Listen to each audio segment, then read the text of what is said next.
My goal is to ensure that consumers and innovative companies can benefit from a competitive environment in Europe. They're service providers who can't compete with ours, are essentially trying to set up some roadblocks for our companies to operate effectively. It's Europe versus the US as EU competition ministers deliver some search results of their own, a 5-year investigation into alleged anti-competitive business practices at Google. But this is just the latest in a series of European investigations into US tech giants. The inquiry accuses the company's search engines of favoring its own products in its results over peers like Amazon or local European counterparts.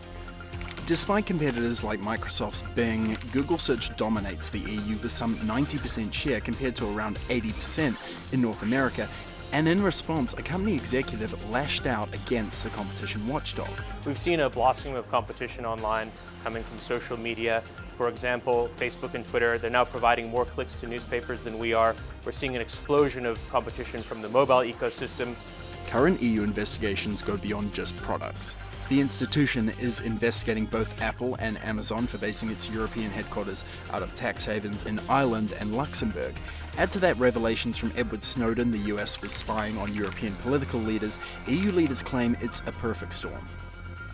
But what's emerging is a rift between political leaders on both sides of the Atlantic.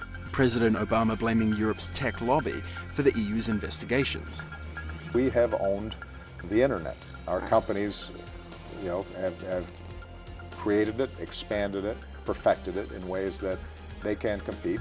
If you want to compete in the European market, you will have to do that by abiding to European competition rules. The EU says they don't want to affect the search giants' algorithms despite forcing them to remove thousands of search results on privacy grounds last year. Fines, however, are nothing new to US tech companies operating in Europe. The Commission ordered Intel to pay a record $1.2 billion in 2009 and Microsoft $550 million in 2013. That's just part of more than $3.4 billion the company has paid out since investigations began in 1993. Google's fine could be as much as $6 billion, nearly 40% of its European revenues. And it's also not over for Google. The watchdog has launched a separate formal investigation into the company's mobile operating system, Android, saying it might represent a similar conflict with the company favoring its own applications and disincentivizing phone makers to offer alternate services. Google has 10 weeks to submit their response to the Commission's inquiries. Will Trafford, CNBC, London.